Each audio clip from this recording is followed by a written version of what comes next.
আজকে আমি সূরাতুন নিসার দুটি আয়াত শেয়ার করতে চাই। একটি আয়াতে আল্লাহ বলছেন সবার আগে কোন কোন পাপগুলো থেকে আমাদেরকে দূরে থাকা প্রয়োজন। অনেক সময় একজন মুসলিমের জীবনে কাজের অগ্রাধিকার নির্ধারণের ক্ষেত্রে সঠিকভাবে বুঝের অভাব দেখা দেয়। কিছু কিছু কাজ অন্য কাজের চেয়ে বেশি গুরুত্বপূর্ণ, অন্যান্য কাজের চেয়ে আপনার নামাজ বেশি জরুরি। ইসলামের এমন অনেক আমল রয়েছে যা জীবনকে সৌন্দর্যমণ্ডিত করে তুলবে, কিন্তু সেই কাজগুলো গুরুত্বর দিক থেকে নামাজের কাছাকাছি পর্যায়েও নেই, বা পাপ কাজের ক্ষেত্রেও এরকম প্রাধান্য রয়েছে। অনেক আমল রয়েছে যেগুলো আমাদের করা উচিত, যেমন ঘরে প্রবেশের সময় ডান পা দিয়ে প্রবেশ করা উচিত, টয়লেটে প্রবেশের সময় বাম পা দিয়ে প্রবেশ করা উচিত, এবং নির্দিষ্ট দোয়াগুলো পড়া উচিত।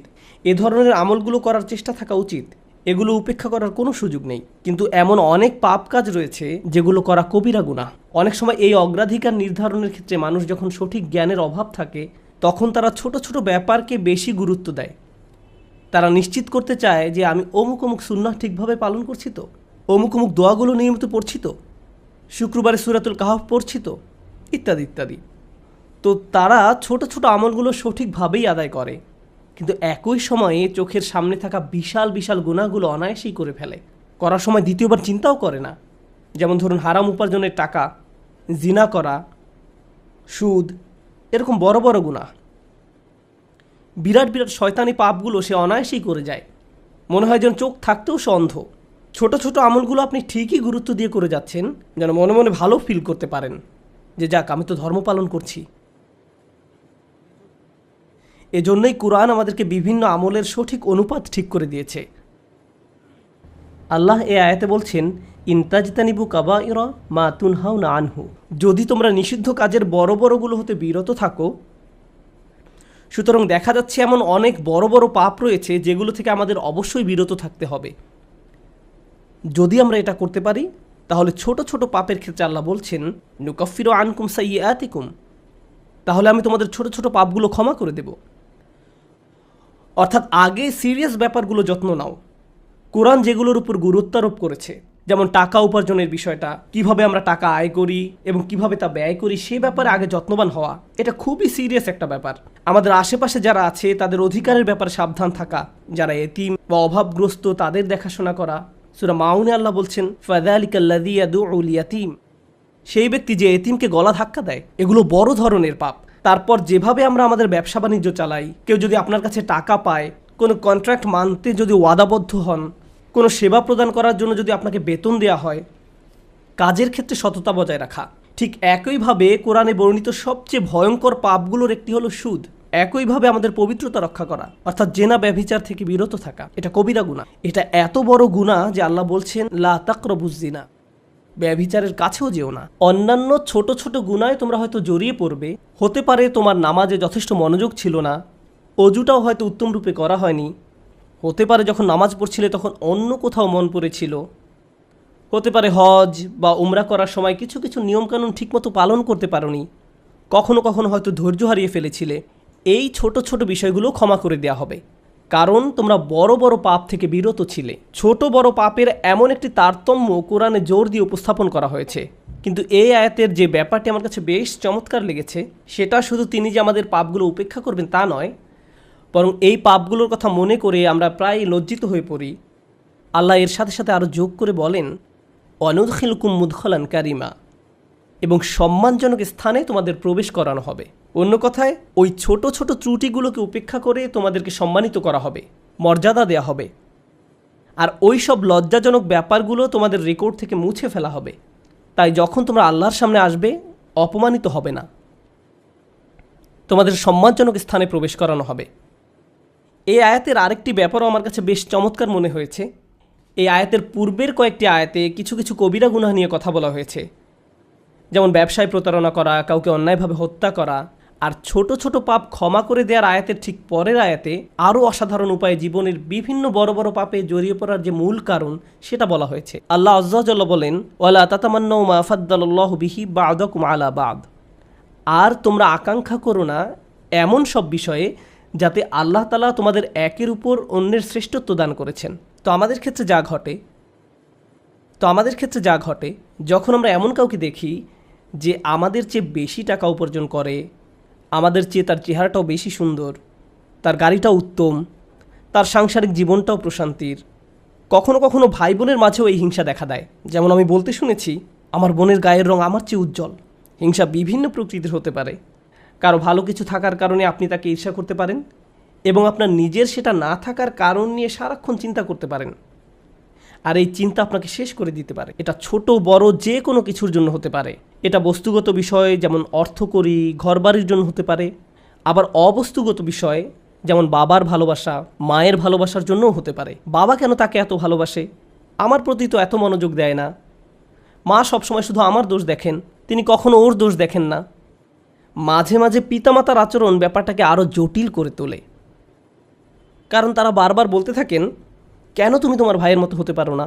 ও কত লক্ষ্মী। তাদের এমন আচরণ পরিবারের ভিতরে আরও বেশি হিংসা তৈরি করে। আল্লাহ এখানে বলছেন, অন্যদের যা দেয়া হয়েছে তার জন্য আকাঙ্ক্ষা করো না। আপনি নিজেই তো দেখতে পান যে আপনার চেয়ে ভালো চেহারার মানুষ রয়েছে, আপনার আমার চেয়ে বুদ্ধিমান মানুষও রয়েছে, আমাদের চেয়ে বেশি টাকা কামাই করে এমন লোকজনও রয়েছে। পরিবারে এমন কেউ থাকতে পারে যে আপনার চেয়ে বেশি প্রশংসা লাভ করে। কখনো কখনো হয়তো অন্যায়ভাবে তাদেরকে প্রাধান্য দেওয়া হয়, কিন্তু অনেক ক্ষেত্রে আসল ব্যাপার হলো, আল্লাহ তার জন্য রিজিকের যে দরজা খুলে দিয়েছেন তা তিনি আমার জন্য খুলেননি, তিনি আমার জন্য অন্য দরজা খুলে দিয়েছেন। আমরা অন্য একজনকে যা দেয়া হয়েছে ঠিক সেটাই কামনা করি। আল্লাহ আপনাকে আমাকে অন্য একজনের মতো করে বানাননি। আল্লাহ অন্য মানুষদের জন্য রিজিকের যে দরজা খুলে দিয়েছেন তা হয়তো আমার জন্য দেননি। আমাদের প্রত্যেকেরই রয়েছে জীবিকা উপার্জনের স্বতন্ত্র সুযোগ। আল্লাহর অনুগ্রহ অর্জন করতে হলে আমাদের প্রত্যেককে যে সুযোগ দেওয়া হয়েছে তার আলোকে কঠোর পরিশ্রম করতে হবে, অন্যদের সাথে নিজেকে তুলনা করে নয়। এই আয়াত যে ইতিবাচক বিষয়গুলোর প্রতি জোর দেয় সেটা আলোচনা করার পূর্বে আমি আরেকটা ব্যাপারে কথা বলতে চাই। এই হিংসা কেন অনেকগুলো বড় বড় গুনাহের মূল কারণ? আমাদের জানা মতে রেকর্ড করা ইতিহাসে আল্লাহর বিরুদ্ধে সর্বপ্রথম যে বিদ্রোহ করা হয় তা হলো ইবলিস শয়তানের বিদ্রোহ। আর এই বিদ্রোহের মূল কারণ ছিল হিংসা। সে কেন এত মনোযোগ পাচ্ছে? তাকে তো জাস্ট মাটি দিয়ে তৈরি করা হয়েছে। এভাবেই অবাধ্যতার শুরু। মানুষ পৃথিবীতে আসার পর সর্বপ্রথম যে পাপটি সংঘটিত হয় তা হলো কাবিল কর্তৃক তার ভাই হাবিলের হত্যা। সেটাও ছিল হিংসার কারণে। এই হিংসা এতটাই জঘন্য আর কদাকার হতে পারে যে আপনি যদি ইয়াকুব আলাইসাল্লামের মতো একজন মহান নবীর সন্তানও হয়ে থাকেন, আর আপনার ভাইও যদি হয়ে থাকেন একজন অসাধারণ ছেলে, যে কিনা এখনও নবী না হলেও তার মাঝে নবীর বৈশিষ্ট্য বিদ্যমান রয়েছে, এই হিংসা আপনাকে এতটাই নিয়ন্ত্রণহীন করে দিতে পারে যে আপনি তাকে হত্যা করতে উদ্যত হতে পারেন। আমি যা বোঝাতে চাচ্ছি তা হলো, হিংসা এবং ঈর্ষাকে ছোট করে দেখা উচিত নয়। ব্যাপারটাকে এমন মনে হতে পারে যে এটি আমার আপনার ভিতরে একটা অনুভূতি মাত্র। মূলত হিংসার আরবি শব্দ হলো হাসাদ, আর হাসাদ শব্দের শাব্দিক অর্থ হলো আঁচড়। তারা এটাকে এভাবে বর্ণনা করে, হিংসা হলো মনের ভেতরে একটি চুলকানি। ঠিক শরীরের চামড়ার উপর কোনো পোকামাকড় কামড় দিলে আপনি যেমন চুলকাতে চান, সেরকম এটি যত চুলকাবেন অবস্থা তত খারাপ হবে। আপনার উচিত হলো একে উপেক্ষা করা, এবং এক সময় এটা এমনিতেই ভালো হয়ে যাবে। আপনাকে এটা উপেক্ষা করতে হবে। এটাই হাসাদ। ইমাম হাসান রাদিয়াল্লাহু তাআলা আনহু বলেন, আমি হিংসুকের চেয়ে এমন কোনো অনিষ্টকারী দেখিনি যাকে আসলে বেশি ক্ষতিগ্রস্ত ব্যক্তির মতো দেখায়। সাধারণত কেউ ক্ষতি করলে অন্য একজন তার এই ক্ষতির কারণে ক্ষতিগ্রস্ত হয়, কিন্তু হিংসার ক্ষেত্রে ক্ষতিকারী নিজেই নিজের ক্ষতি করে। সে হিংসা করছে, কিন্তু এই হিংসার কারণে নিজেই নিজের অনিষ্টের শিকার হচ্ছে। আর এ কারণেই সূরা ফালাকে হিংসুকের হিংসা থেকে আমরা আল্লাহর নিকট আশ্রয় প্রার্থনা করি। ওয়া মিন শাররি হাসিদিন ইযা হাসাদ। হিংসুকের অনিষ্ট থেকে যখন সে হিংসা করে, ঠিক সেই মুহূর্তে যখন সে হিংসা করে, এটা খুবই গুরুত্বপূর্ণ একটা ব্যাপার। এই হিংসার কারণে আপনার আমার জীবনে ভয়ঙ্করতম সমস্যা তৈরি হতে পারে। এখন আমি নিজেকে বিশ্লেষণ করতে চাই। যখন আমি নিজেই অন্যকে হিংসা করতে শুরু করি, তখন কোন কোন ধরনের নেয়ামত থেকে নিজেকে বঞ্চিত করি? যখন আমি নিজেই অন্যের উন্নতি সহ্য করতে পারি না। ব্যাপারটা আর একটু খোলাসা করে বলছি। তামান্নি জাওয়ালিন নি'মা লিদুনিহি। আপনি ইচ্ছা করেন যে তার যেন এই নিয়ামতটি না থাকে। ব্যাপারটা এমন নয় যে আচ্ছা ওই ভাই খুবই শক্তিশালী, আমি যদি তার মতো শক্তিশালী হতাম। না না না, আমি ইচ্ছা করি যে সে অসুস্থ হয়ে পড়ুক আর আমি শক্তিশালী হয়ে উঠি। আপনি ইচ্ছা করেন তার মাঝে যেন ওই ভালো বিষয়টা না থাকে। কোন কারণে সে ওইটা পাবে? আচ্ছা, সে প্রমোশন পেয়েছে, এখন আমারও ইচ্ছা হয় যে আমিও যেন প্রমোশন পাই। না না না, হিংসা হলো আমি চাই সে বরখাস্ত হোক আর আমি প্রমোশন পাই।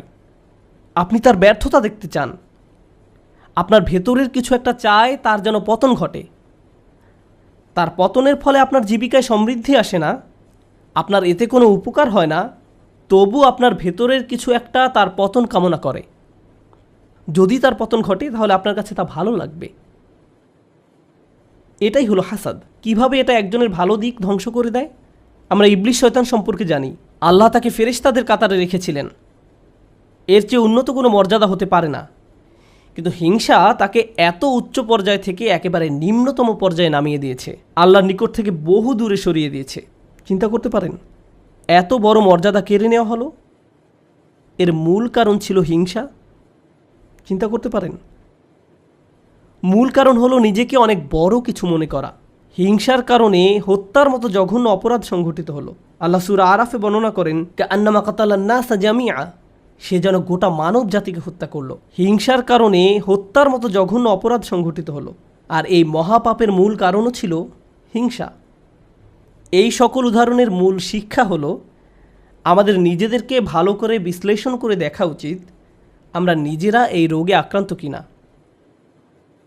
ভালো করে খতিয়ে দেখা উচিত আমাদের মাঝে এই ঘৃণ্য ব্যাধিটি আছে কিনা।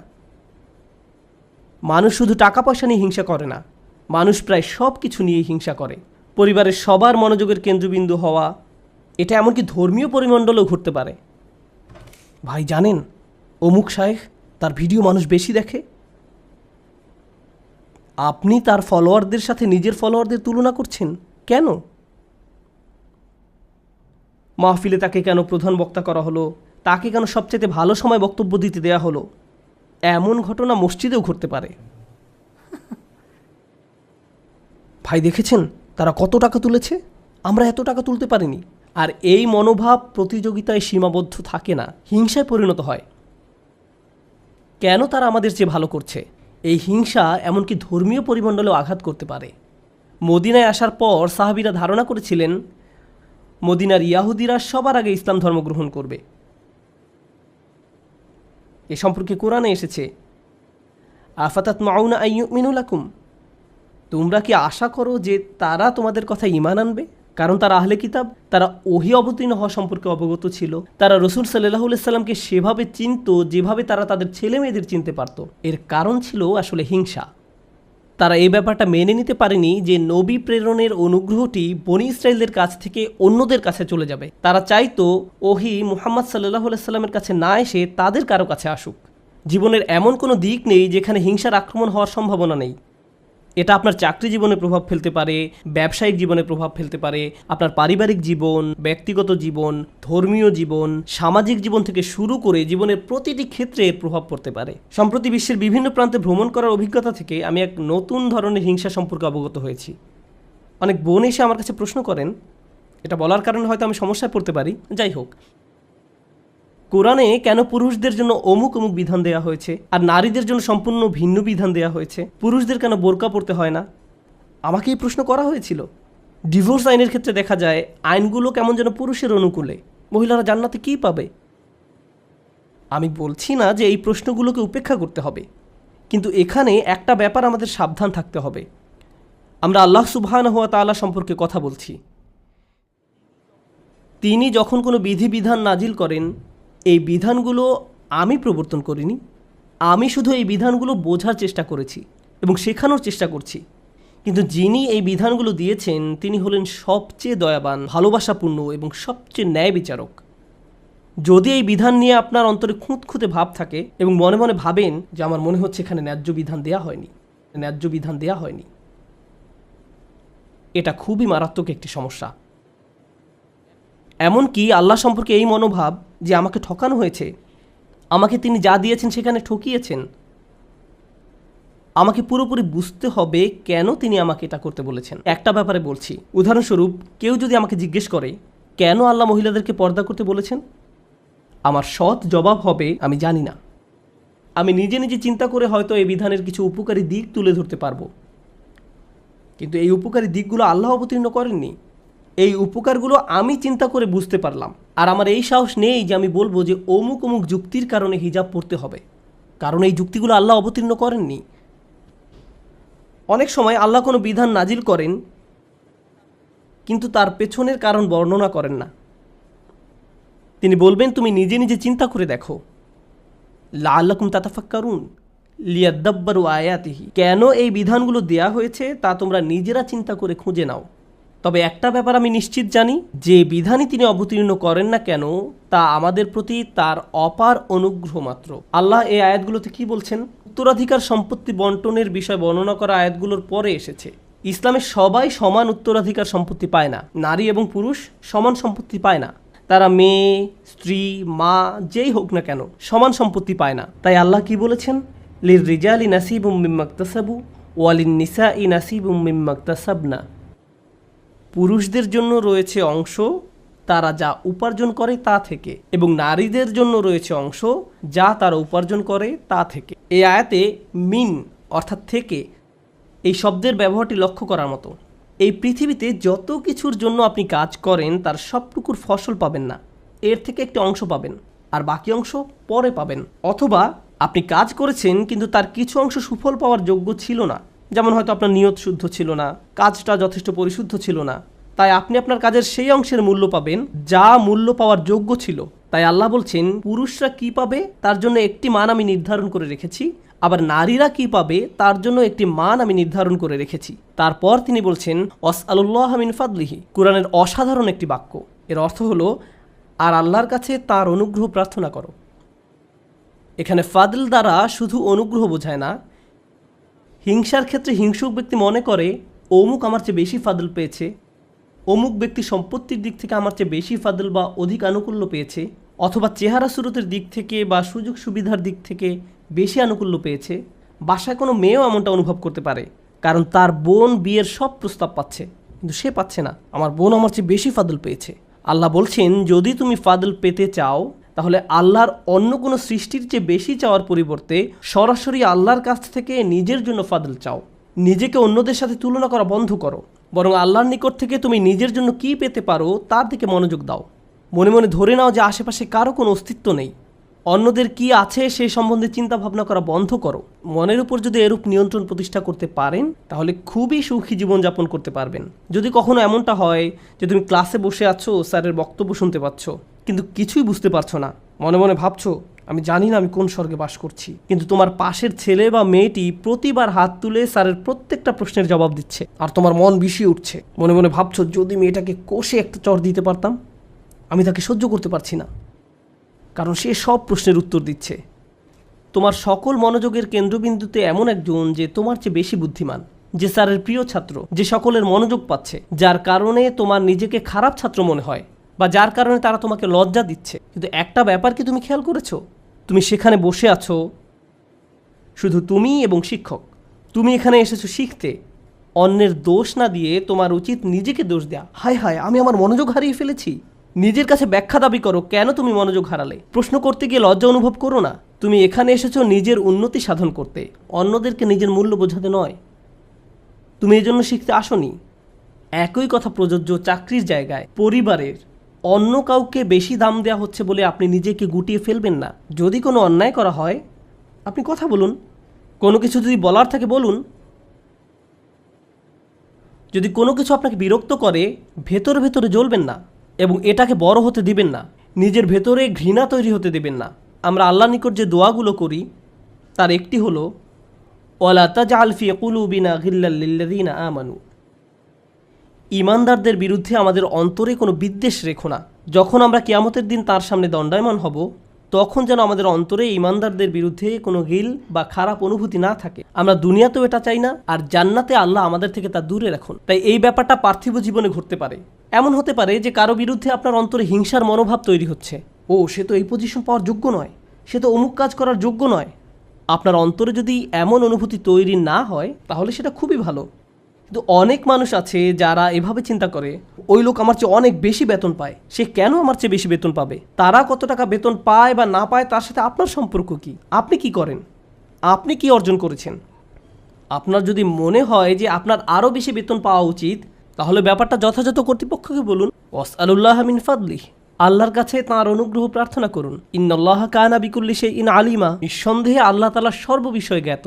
যখন আমরা অন্যের সাথে নিজেকে তুলনা বন্ধ করব, যখন পুরুষ বা নারী হিসাবে কি পেলাম বা কি পেলাম না এসব নিয়ে চিন্তা করা বন্ধ করব, অমুক অমুক ব্যক্তির কারণে আমি পেছনে পড়ে আছি এমন চিন্তা করা বন্ধ করব, আপনার এবং আল্লাহর মাঝে আর কেউ নেই। যদি কোনো বিষয়ে অগ্রগতি অর্জন করতে চান, সরাসরি আল্লাহকে বলুন ওয়াসআলুল্লাহ মিন ফাদলিহি।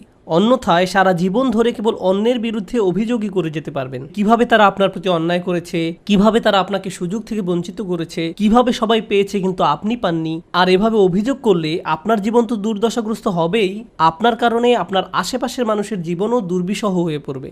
এই আয়াতটি নিয়ে সর্বশেষ যা শেয়ার করতে চাই, বিশেষ করে যখন আমরা তেলাওয়াত করি ওয়া মিন শাররি হাসিদিন ইযা হাসাদ, এখানে ইজা শব্দটির দিকে বিশেষ মনোযোগ দিন। কেউ কেউ বলেন এখানে হাসাদকে বর্ণনা করা হয়েছে একটি গুণ হিসেবে, শুধুমাত্র শব্দগতভাবে ইসমে ফাইল হিসেবে নয়, বরং একজন মানুষের একটি খারাপ গুণ হিসেবে, অর্থাৎ এমন ব্যক্তি যার মাঝে হিংসার প্রবণতা আছে। কিন্তু ইজা শব্দটি একটি বিষয়ের প্রতি বিশেষ ইঙ্গিত করে। আপনার মাঝে যদি এই গুণটি থেকে থাকে, তাহলে কোনো এক সময় কুৎসিত উপায়ে এর প্রকাশ ঘটবে, আজ না হোক কাল। খারাপ কিছু একটা আপনি করে বসবেন, কারণ আপনার মাঝে খারাপ গুণটি আছে। আপনি নিজেও হাসিদ হতে চান না, হিংসুক হতে চান না। আবার যারা হিংসা করে তাদের অনিষ্ট থেকে বাঁচতে চান। আমরা দোয়া করি আল্লাহ যেন আমাদেরকে হিংসুক হওয়া থেকে রক্ষা করেন, এবং যারা আমাদের বিরুদ্ধে হিংসা করে তাদের অনিষ্ট থেকেও যেন রক্ষা করেন। আল্লাহ যেন আমাদের ভালো কাজগুলোকে নষ্ট হওয়া থেকে রক্ষা করেন। আমরা জানি রাসূল সাল্লাল্লাহু আলাইহি সাল্লাম বলেছেন, আগুন যেমন শুকনো কাঠ জ্বালিয়ে ফেলে, তেমনি হিংসাও একজন ব্যক্তির ভালো কাজগুলোকে জ্বালিয়ে দেয়। কেন তিনি এমনটি বলেছেন? কারণ যখন আপনার মাঝে হিংসা দেখা দেয়, তখন আপনার পক্ষে কৃতজ্ঞ হওয়া অসম্ভব। কারণ যখন হিংসা করেন তখন আপনার কি নেই কেবল তা নিয়েই আপনি চিন্তা করেন। আর আল্লাহর সাথে আমাদের সম্পর্ক নির্ভর করে একটি বিষয়ের উপর, তা হলো আমাদের কি কি আছে তা সব সময় স্বীকার করে যাওয়া। এভাবেই আমরা আল্লাহর প্রতি কৃতজ্ঞ হয়ে উঠি। যদি আপনার অন্তরে হিংসার বসবাস থাকে, তাহলে কোনোভাবেই আপনার পক্ষে আবদান শাকুরা অর্থাৎ আল্লাহর কৃতজ্ঞ বান্দা হওয়া সম্ভব নয়। আল্লাহ আযজা ওয়া জাল্লা আমাদের অন্তর থেকে হিংসা দূর করে দিন, আমাদেরকে সত্যিকার অর্থে কৃতজ্ঞ বান্দা বানিয়ে দিন।